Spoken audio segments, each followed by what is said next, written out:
Bonsoir et bienvenue en ce mardi 4 août 2020 et nous en sommes rendus ce soir à la méditation numéro 137 dans le livre Les psaumes des temps modernes de notre ami pasteur Jean-François Denis, et je vous invite aujourd'hui à lire ensemble le psaume 137 qui a pour titre, et c'est bien de déclarer en témoignage, un témoignage ce soir. Je pense que ça doit être le témoignage de beaucoup d'entre nous. C'est mon histoire d'amour. Éternel, à chaque jour je viens humblement dans ta présence, non seulement par obéissance, mais parce qu'en elle, j'y retrouve cette réjouissance, ce sentiment de bienfaisance, rattaché à notre histoire d'amour, manifestée entre nous à travers cette romance. Je retrouve en toi mon épanouissement, et je vis avec toi ce pourquoi tu m'as créé. À travers toutes ces œuvres que pour moi tu as préparées, et qui se traduisent de façon journalière à travers chacun de mes accomplissements. Je désire au plus profond de mon être vivre et préserver cette intimité. Je désire avec toi rien d'autre que cette proximité. Je désire sentir ton souffle et t'entendre à mes côtés respirer. Je désire vivre et expérimenter bien plus qu'un certain monologue. Mon désir est de grandir avec toi dans cette relation intime et de bâtir entre nous ce profond dialogue. Tu es mon bien-aimé, mon Dieu et mon roi. C'est pourquoi je ne désire plus vivre égoïstement pour moi, mais ma vie, je l'ai donnée complètement à toi. Dès le jour où j'ai su que pour moi, tu t'étais donné volontairement en mourant injustement sur cette croix. Tu es mon Seigneur et mon Sauveur. C'est pourquoi je t'en prie, accepte au quotidien l'offrande de mon cœur. Chaque matin, c'est vers toi que je viens. Car c'est dans ta présence que je me complais, et rien d'autre que toi me satisfait. Accepte ma vie, mon cœur et mon être entier. Dirige à chaque instant chacun de mes pas sur ton sentier. Aide-moi à ne dépendre que de toi. Orienté constamment par le chuchotement et le son de ta voix. Donne-moi de croire qu'avec toi, l'impossible devient toujours possible. Que l'inaccessible devient accessible. Qu'avec des hommes et des femmes ordinaires, tu accomplis à travers eux des choses extraordinaires. J'ai vécu dans ma vie des épisodes où tu semblais silencieux. Mais au plus profond de mon cœur, dans ces moments, je savais que du haut des cieux, tu mettais tout en œuvre afin que je puisse vivre et expérimenter le miraculeux. Combien délicieux est de vivre l'in extremis de Dieu, car il nous amène à bâtir en lui cette confiance. Et c'est ça qui est merveilleux.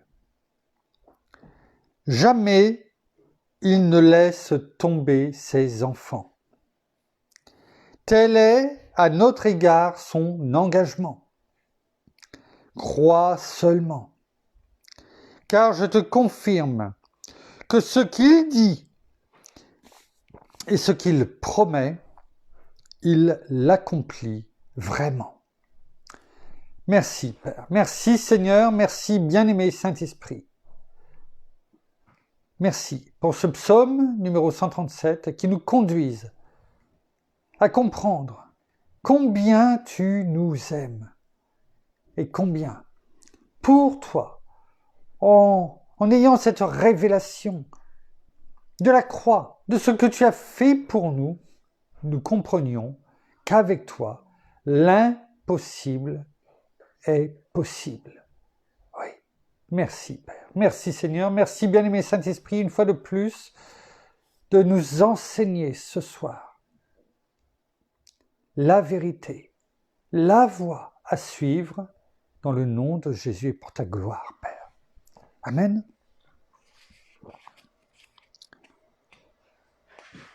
Pasteur Jean, c'est une référence ce soir qui se trouve dans 1 Jean, chapitre 4, au verset 19. Alors, nous allons le prendre, ainsi que, bien entendu, d'autres versets par rapport à notre thème de ce soir. Et l'autre thème, on vient de le dire, et priez pour cela en tout cas. Avec Dieu, tout est possible. C'est pourquoi le mot impossible, eh bien j'aime bien le couper après la lettre M. Oui, comme je l'ai fait là sur ce petit papier. IM/possible. Sa main qui vient trancher, couper le 1 afin que le 1 disparaisse, et même si c'est écrit pas pareil, afin que nous devions unis. Non plus un, mais un tout. Une unité. Impossible. Ce mot ne doit pas exister en tant qu'enfant de Dieu. Bien sûr, nous devons faire les choses sagement. Il n'est pas question de vouloir faire n'importe quoi, mais à la lumière de la parole, à la lumière de cette parole qui est une lumière sur notre sentier. Eh bien, de savoir que lorsque nous nous confions en Dieu, que nous suivons ce qui nous est demandé, ce que nous suivons, ces prescriptions, ces ordonnances, eh bien, dans ces cas-là, l'impossible disparaît pour faire place au possible. Dans nos vies, quelles que soient les circonstances, une foi, au-delà de toute espérance, cette foi qui a été comptée comme justice à Abraham. Alors, nous allons prendre ensemble déjà la référence que nous a laissée pasteur Jean-François, qui se trouve dans 1 Jean, chapitre 4, au verset 19. Il est écrit « Pour nous, nous aimons parce que lui nous a aimés le premier. » On ne peut pas aimer notre Seigneur Jésus si on n'a pas compris cela. C'est-à-dire si on n'a pas compris que c'est lui qui nous a aimés le premier. Selon qu'il est écrit également dans Jean 3,16, Dieu a tant aimé le monde qu'il a donné son Fils unique, afin que quiconque croit en lui ne périsse pas, mais ait la vie éternelle. Notre Père nous a tellement aimés. Et notre Seigneur également, qu'il s'est donné, qu'il s'est porté volontaire, sachant ce qu'il allait devoir faire. Parce que tout était prévu. Il savait qu'il allait devoir passer par cette mission, qu'il allait devoir aller sur la croix pour nous. Il le savait. Parce que ceci a déjà été révélé déjà dans l'Ancien Testament. On le voit avec l'exemple, par exemple, de Moïse dans le désert avec le peuple hébreu et le serpent d'airain. Il est écrit dans l'Ancien Testament l'image de ce qu'allait subir notre Seigneur sur la croix. Alors, oui, nous aimons parce que lui nous a aimés le premier. On ne peut pas aimer de cet amour divin si on ne s'est pas abandonné, si on n'a pas donné sa vie en Christ Jésus, si on n'a pas fait notre Seigneur Jésus, le Seigneur comme Seigneur et Sauveur de nos vies.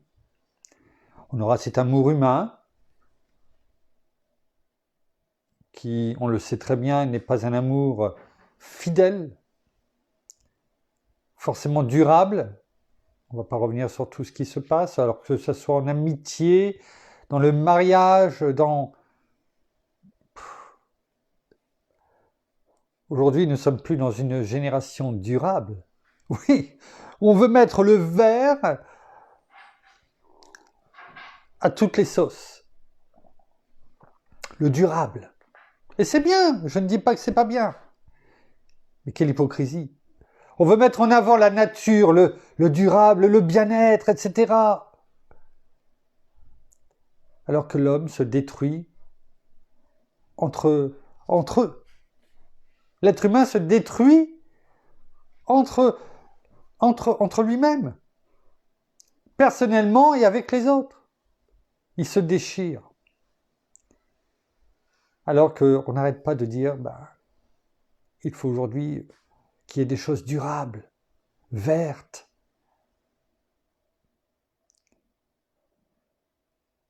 Quelle hypocrisie. Alors, il est bon de savoir que si on peut aimer aujourd'hui nos frères, nos sœurs, tout comme on a pu le prêcher pour l'Église de Christ, c'est bien parce qu'il nous a aimés le premier, parce que nous ne pourrions pas avoir cet amour. Cet amour où nous avons déjà aussi pu méditer dessus, c'est-à-dire que sans l'amour, nous ne sommes rien. Sans l'amour, nous ne sommes rien. Nous pouvons faire et avoir tous les dons, c'est ce que dit la parole, mais sans l'amour, nous ne sommes rien. L'amour qui est le premier fruit de l'esprit. Allez voir dans Galates 5, 22. C'est ce qui est écrit. Alors, si cela est écrit, c'est qu'il y a une raison. Et quand on est, déjà, en tant qu'humain, quand on aime, on se surprend à faire des choses que l'on ne pensait pas être capable de faire. Ça vous est jamais arrivé? Non?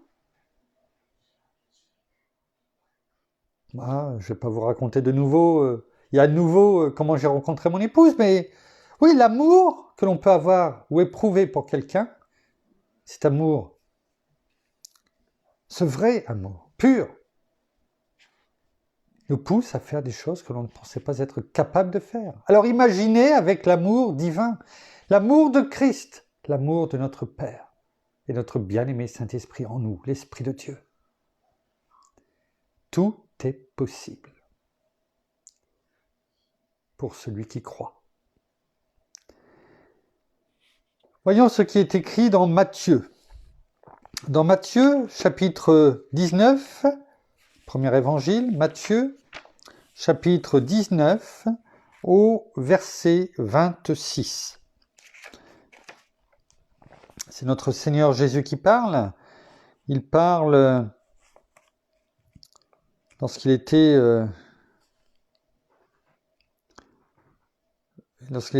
dans la montée à Jérusalem, et il a parlé au jeune homme riche, et au verset 26, il dit, Jésus les regarda et leur dit, aux hommes, cela est impossible, mais à Dieu, tout est possible. Lorsque notre Seigneur dit quelque chose, c'est un enseignement, non pas ponctuel, mais universel et durable.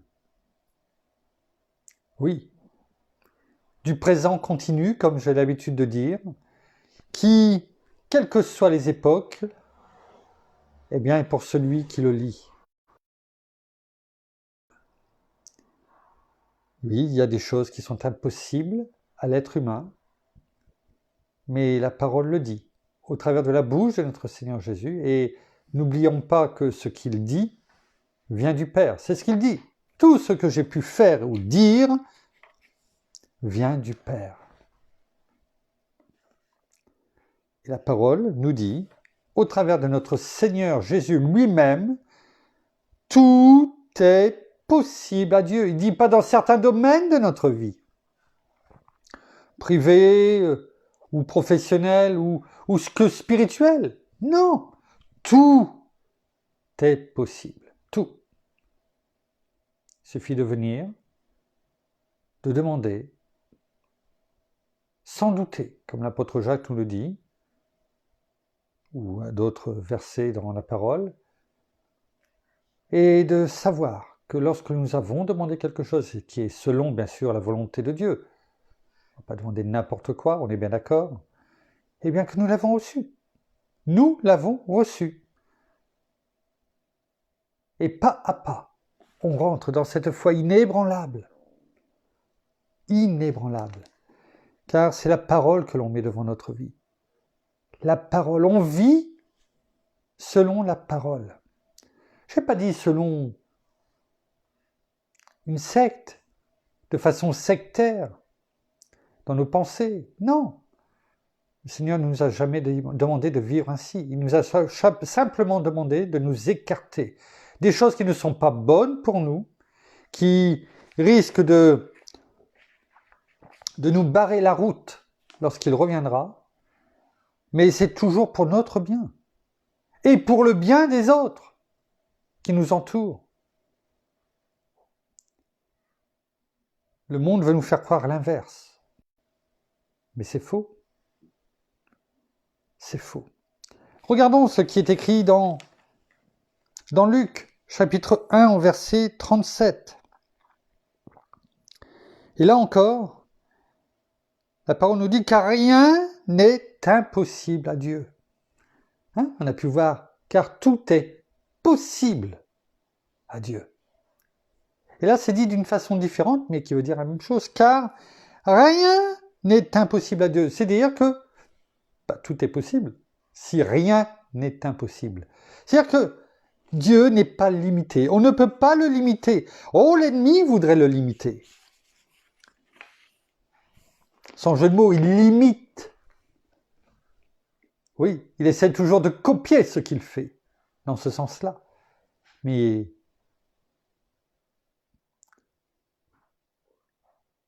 en un seul mot, il ne peut pas lui mettre, l'ennemi ne peut pas mettre de limite en un seul mot à Dieu. Car il est sous ses pieds, sous nos pieds.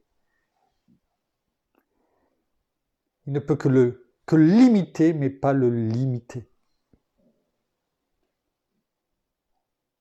Car rien n'est impossible à Dieu. Alors, que vous le disiez d'une façon ou d'une autre, car rien n'est impossible à Dieu, ou car tout est possible à Dieu, je vous laisse le libre choix. Qu'importe. Si vous l'appliquez, le résultat à la fin sera le même. Votre confiance est tout simplement au bon endroit. La puissance de Dieu est infinie. Sa puissance est infinie. On le voit notamment pour délivrer. Pour délivrer, on va prendre Daniel, le livre de Daniel, chapitre 3, verset 17. Le contexte, Nebuchadnezzar, dont on a déjà parlé et médité, poussé par tous ces personnes qui ne voulaient que du bien pour lui, bien sûr. C'est ironique, bien entendu. Et on l'ont poussé à lui faire créer, dresser une statue tellement haute et que tout le monde s'agenouille devant elle. Et que tous ceux, au travers de l'empire babylonien, eh bien, qui ne se mettaient pas à genoux devant la statue, devaient être punis de mort. Et les trois amis de Daniel, Shadrach, Meshach et Abednego, eh bien, eux n'ont pas voulu se mettre à genoux. Et quand on les a amenés devant le roi Nebuchadnezzar, ils ont dit « Si cela doit être notre Dieu que nous servons, si cela doit être notre Dieu que nous servons, peut nous délivrer, il nous délivrera de la fournaise ardente et de ta main, ô roi. » Effectivement, le roi et ses conseillers bien pensants avaient décidé de les jeter dans une fournaise, dans un trou où le feu était là. Et à ces mots, eh bien, Nebuchadnezzar était rempli de colère. Et il a fait quoi? Il l'a fait, chauffer la fournaise de façon beaucoup plus importante, 7 fois plus importante. Et il les a habillés avec des habits, des surhabits, comme si c'était pour aller au pôle Nord, afin que ça brûle plus vite, que le feu prenne tout de suite. Mais pour eux, ces trois amis de Daniel, ils ont dit « Non, on ne s'agenouillera pas devant toi. Et si Dieu doit nous délivrer, eh bien, il nous délivrera. » Et ils ont été jetés dans la fournaise. Et bien sûr, tout le monde s'attendait à ce qu'ils prennent feu d'un seul coup. Que nenni, ils n'ont pas pris feu. Ils n'ont pas pris feu, il n'y avait même pas d'odeur de feu sur eux, de brûler. Et même le roi a vu de l'endroit où il était, eh bien qu'il y avait un quatrième homme avec eux. Et il a posé la question, mais on a bien jeté dans la fournaise que 3 personnes. Qui est ce quatrième? La main divine est toujours là. La puissance de Dieu, là où tout est impossible pour l'homme, tout est possible pour Dieu. Ils ont été retirés de la fournaise, rien n'avait brûlé. Et Nebuchadnezzar a loué non seulement le courage de ses 3 amis, mais au-delà, il a loué le Dieu vivant et vrai. Et en récompense à tous ces bien-pensants, ces conseillers qui voulaient détruire les 3 amis de Daniel, eh bien ils ont fini dans la fournaise où ils ont, eux, brûlé. Tout est possible à Dieu.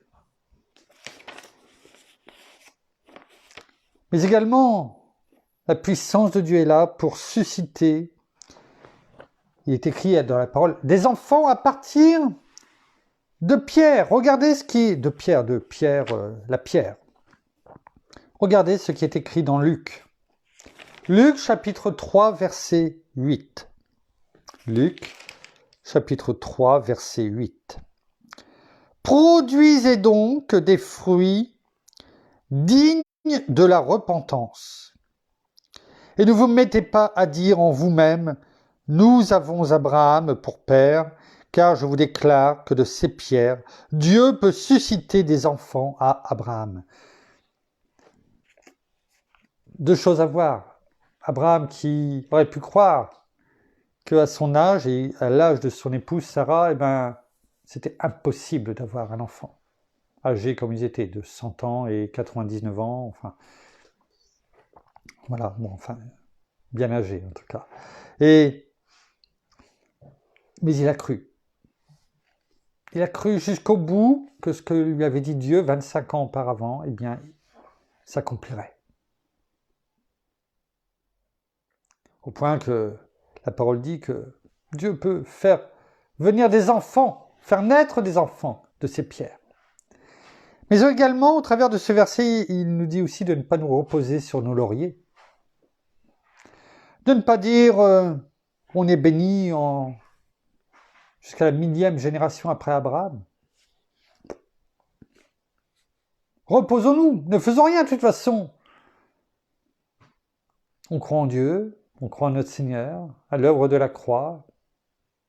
Reposons-nous, laissons faire. On est béni en Abraham également. Alors que l'on soit béni en toutes choses, c'est une chose, mais mettons en pratique la parole. C'est ce qu'elle nous dit, combien de fois on a pu le dire. La parole, ce qu'elle aime, c'est que, et notre Père, ce qu'il aime, c'est que nous le mettions en pratique, ce qu'il nous demande. Et que nous soyons toujours dans l'action, parce que c'est dans l'action que l'Esprit de Dieu, en nous, notre bien-aimé Saint-Esprit, agit, réagit. Ça, c'est important. La puissance de Dieu est là aussi pour accomplir les promesses. Regardons ce qui est écrit dans Romains. Romains, chapitre 4, versets 20 à 22.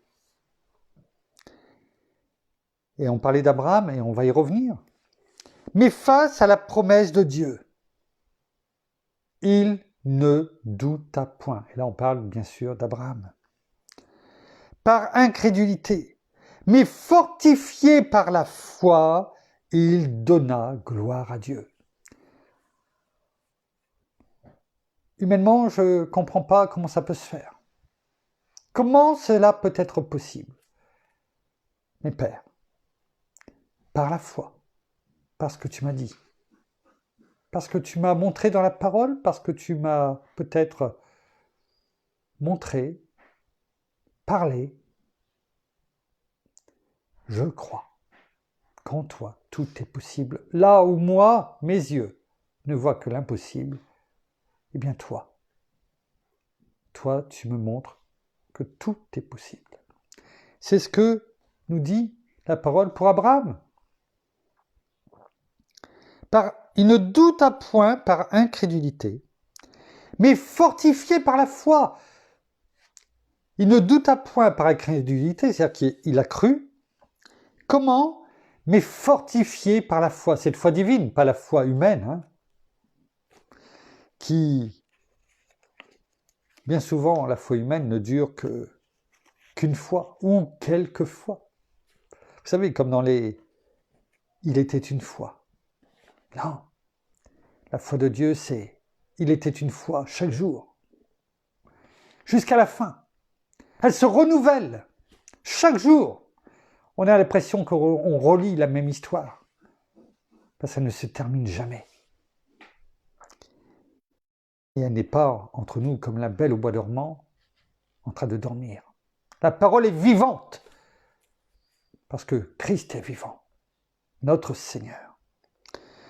Donc il ne douta point par incrédulité, mais fortifié par la foi, il donna gloire à Dieu. Il le remerciait. Je ne le vois pas, mais je sais que ça va arriver. Quand je ne sais rien, ton timing est toujours parfait. Et je te rends gloire, parce que je sais que ce que tu m'as montré, ce que tu m'as dit, va arriver. Et déjà là, même si je ne le vois pas, ça arrive. Pourquoi? Pleinement convaincu de ceci. Ce que Dieu a promis, il a aussi la puissance de l'accomplir. C'est pourquoi cela lui fut compté comme justice, comme on le disait tout à l'heure. Voilà notre attitude. Il n'est pas dit que Abraham s'est assis puis a attendu pendant 25 ans que cela arrive. Il a continué. Il a continué à glorifier notre Seigneur, notre Père. Il a continué à lui rendre gloire. Il a continué à avancer. Il a continué à faire l'œuvre pour laquelle Dieu l'avait appelé. Et c'est notre cas. Nous devons continuer à faire ce que notre Père, notre Seigneur, notre bien-aimé Saint-Esprit nous conduit à faire, mais par la foi, de savoir que c'est lui qui dirige toutes choses et que ce qu'il a pu nous montrer spirituellement, eh bien, va arriver à un moment donné. Qu'importe le temps, ce n'est pas du temps perdu, c'est du temps où il nous fortifie, où il nous enseigne, comme on le fait là depuis maintenant 137 méditations quotidiennes. Il nous enseigne, il nous fortifie, il nous nourrit, afin que de ces bébés spirituels peut-être que nous étions, nous soyons des fils et des filles matures, bien nourris.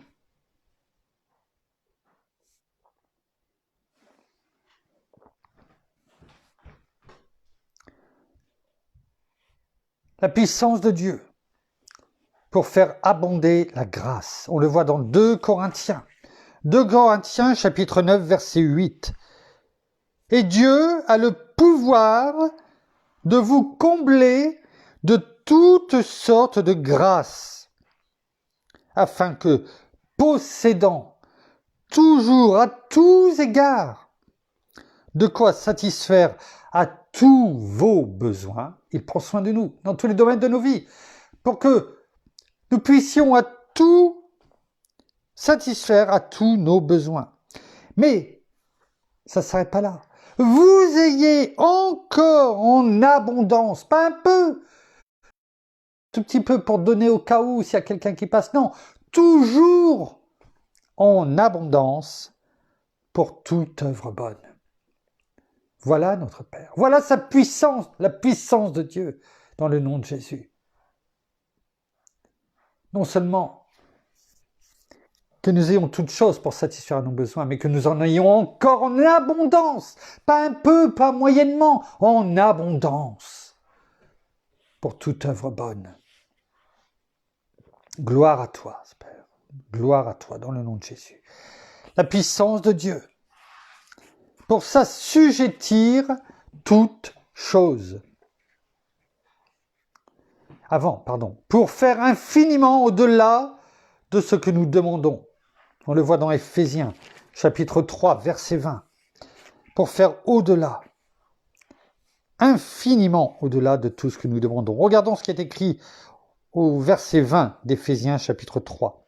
Or, à celui qui par la puissance qui agit en nous, c'est quoi cette puissance qui agit en nous?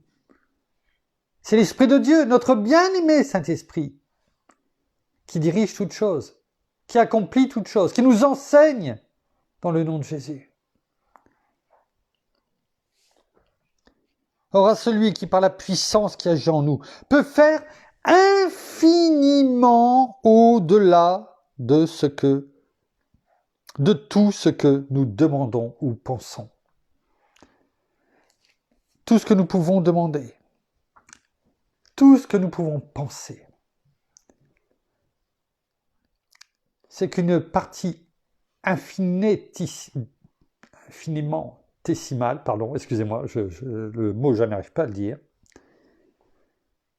de ce que Dieu peut faire dans nos vies et dans les vies de ceux qui nous sont amenés à rencontrer.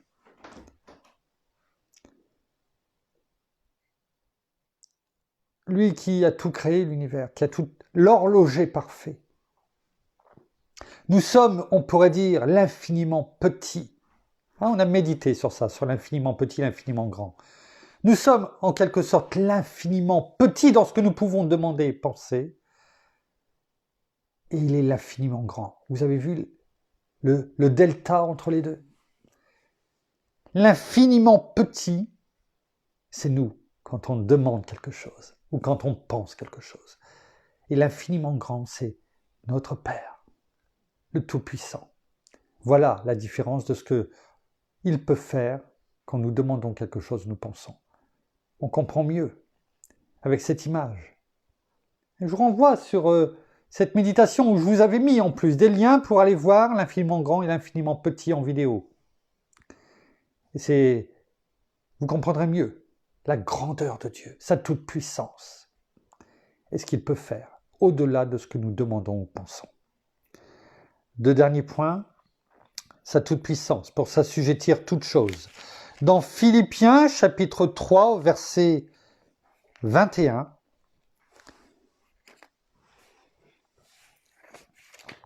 on va prendre le verset 20, on s'est coupé. Pour nous, notre cité, c'est-à-dire l'endroit où nous voulons être, notre résidé, est dans les cieux. C'est là notre résidence. Elle n'est pas ailleurs. Ne regardons pas en bas. Oui, l'ennemi voudrait qu'on le regarde nos pieds et qu'on ne lève pas nos têtes. Mais c'est là notre cité. C'est dans les cieux. De là, nous attendons comme sauveur le Seigneur Jésus-Christ qui revient bientôt. Quand? Je n'en sais rien. Dans le bientôt, c'est un jour, c'est comme 1000 ans pour Dieu. Le verset 21, qui transformera ce jour-là notre corps humilié en le rendant semblable à son corps glorieux, comme lorsqu'il est monté, devant les yeux ébahis mais tristes sûrement. Je me mets à la place des apôtres, de voir leur Seigneur, leur Maître, monter. Il avait beau leur dire que simplement préparer des places pour vous, et je reviens. Ils l'ont vu avec son corps glorifié. Ils l'avaient vu avant. Ils ont mangé avec lui. Ils lui ont parlé. C'est le même corps glorifié qui nous attend lorsque le Seigneur va venir nous chercher son Église, son épouse, sans ride ni tache, qui transformera notre corps humilié en le rendant semblable à son corps glorieux par le pouvoir efficace. Ce n'est pas qu'un simple pouvoir. On peut avoir un pouvoir. Il y en a plein dans le gouvernement, France ou ailleurs, qui ont le pouvoir. Oui, ils ont le pouvoir. Mais est-il efficace réellement? Ça, c'est autre chose. Est-ce qu'ils ont réellement le pouvoir? Non. Ils ont un pouvoir, mais il n'est pas pleinement efficace. Et là, c'est un pouvoir efficace qu'il a de s'assujettir, c'est-à-dire de s'approprier toute chose. Toute chose. Pas certaines choses. Toute chose au pluriel. Enfin, pour terminer, sa toute-puissance. Sa toute-puissance pour faire quoi? Pour empêcher le croyant, chacun d'entre nous, de tomber. On le voit dans Jude. Jude, chapitre... Non, j'ai rien entendu. Pourquoi? Parce qu'il n'y a qu'un seul chapitre dans Jude. Le 1, le premier. Donc dans Jude, versets 21 à 25 pour terminer, la parole nous dit, on va prendre le verset 20 parce que sinon, verset 24 à 25, excusez-moi. À celui qui peut vous préserver de toute chute et vous faire paraître devant sa gloire irréprochable dans l'allégresse. À Dieu seul, notre Sauveur, par Jésus-Christ notre Seigneur, soit gloire, majesté, force et autorité, dès avant tous les temps, maintenant et dans les siècles. La parole ne passe pas. Ce qu'il dit, c'est avant tous les temps, c'est avant qu'il soit créé, c'est-à-dire qu'avant que tout soit créé, il avait déjà cette toute-puissance.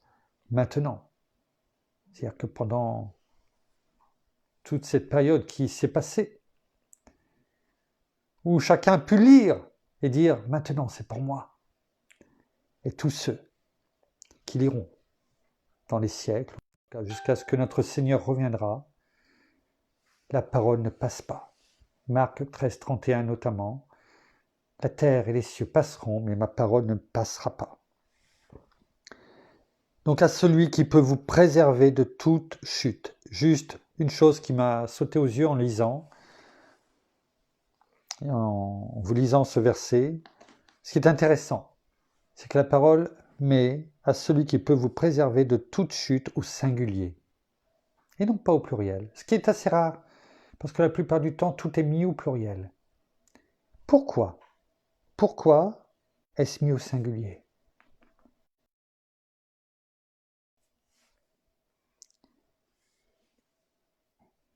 Pourquoi?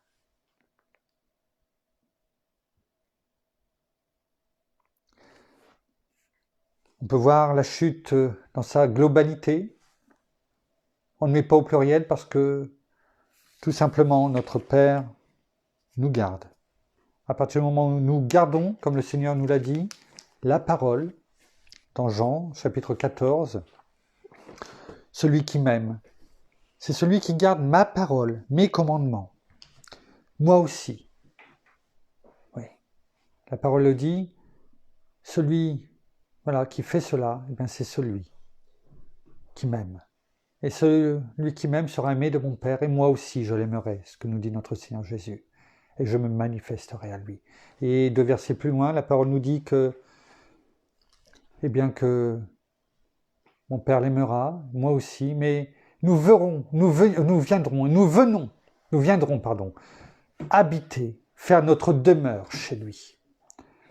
Et je veux croire que dans ce toute chute au singulier, c'est pour bien insister. Non pas qu'on peut chuter, ce n'est pas celle-là la question. Ou qu'il pourrait y avoir des endroits où on peut chuter parce que c'est pas mis au pluriel. Non, je veux croire qu'en le mettant au singulier, c'est pour montrer que c'est lui qui domine sur toute chose et qui le met dans sa généralité, dans sa globalité, comme lorsque l'on parle de la Terre, on parle dans sa globalité. Quand on parle de l'univers, on parle dans sa globalité. Et là, quand on parle de toute chute, c'est-à-dire que quelle que soit la chute, alors ne faisons pas silence, même si l'on vient de parler de chute, mais au contraire, louons la gloire de Dieu, le Tout-Puissant, notre Père, notre Seigneur, notre bien-aimé Saint-Esprit. Nous terminons par la prière. Oh Seigneur, merci encore pour ta présence parmi nous ce soir. Merci encore parce que avec ces méditations, eh bien, tu te révèles à nous par la parole qui nous est enseignée dans les versets, qui nous permet de voir, qui nous permet de comprendre, qui nous permet de ne plus être aveuglés par toutes ces choses du monde, mais simplement par toi qui est la vérité. Alors oui, nous voulons encore proclamer et déclarer ta toute puissance dans nos vies, là où pour nous cela semble impossible, semble insurmontable, et que toute difficulté est difficile, mais tout cela pour toi est possible. Alors ne t'arrêtons pas, nous ne voulons pas t'arrêter à ce que nos yeux humains voient et à ce que nous ressentons, parce que tu es au-delà de tout cela, parce que tout ce que tu dis, tu as la puissance de l'accomplir. N'oublions pas que c'est toi, notre Créateur, toi qui as créé toutes choses sur la terre, qui a créé la terre, mais aussi tout ce qui s'y trouve, ainsi que nous, en tant qu'humains, en tant qu'hommes, en tant que femmes. Et si tu as tout créé, quelle puissance, non seulement hier, mais aussi aujourd'hui, demain et éternellement. Et à toi soit toute la gloire, l'honneur, la puissance, les louanges, la majesté, pour les siècles des siècles. Oui, rendons gloire à ta toute puissance, et à tout ce que tu fais, à toutes tes bénédictions, et à tout ton amour qui est au-dessus de tout. Merci Père, merci Seigneur Jésus, merci bien-aimé Saint-Esprit, et soyez tous abondamment bénis dans le nom de Jésus. Amen.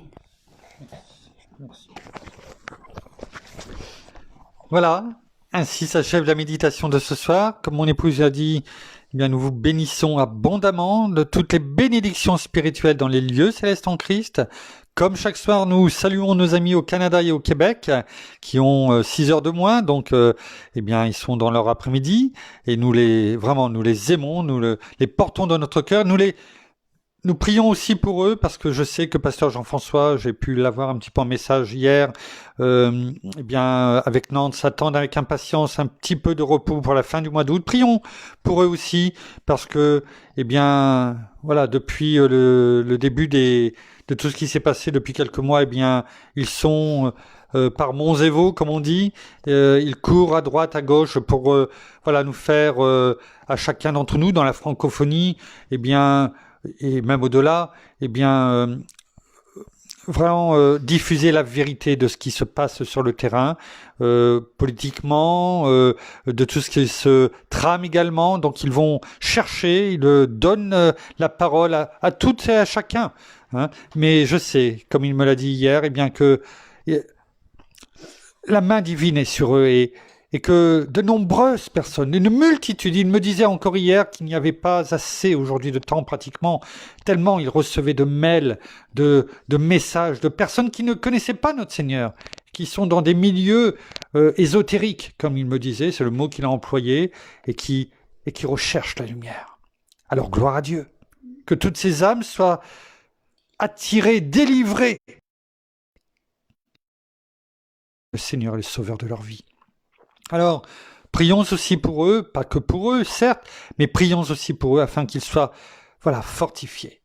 Et comme je le disais tout à l'heure, dans Philippiens 4, verset 13, eh bien, je puis tout par Christ qui me fortifie, car c'est notre Seigneur qui donne les forces, qu'ils y reçoivent et qu'ils soient abondamment fortifiés en Christ Jésus notre Seigneur, tout comme notre frère Jérémy Chevreau, pour qui nous avons prié et qui nous a déjà dit que, eh bien, que le scanner qu'il avait passé, eh bien, les premiers résultats en tout cas étaient encourageants. Alors continuons à remercier et à rendre gloire pour la guérison que notre Père, que notre Seigneur, que notre bien-aimé Saint-Esprit lui a donné et que tous les résultats, eh bien, vont s'améliorer de jour en jour et que chacun, y compris dans le domaine médical, eh bien, voit la main divine, la toute puissance de Dieu agir aussi bien à l'intérieur qu'à l'extérieur. Que cela soit un témoignage puissant. Voilà, ainsi donc s'achève la méditation de ce soir. Nous vous souhaitons une très bonne soirée, un bon appétit pour ceux qui n'ont pas encore mangé. Et nous vous donnons rendez-vous demain, au même endroit, ça c'est sûr, à la même heure, je n'en sais rien, 7h, 7h30, 8h. En tout cas, si on ne vous dit rien, c'est 19h. Et sinon, on vous fait passer un message comme ça a été le cas aujourd'hui, afin de vous donner l'heure exacte du début de la méditation. Soyez bénis abondamment. À demain. Au revoir.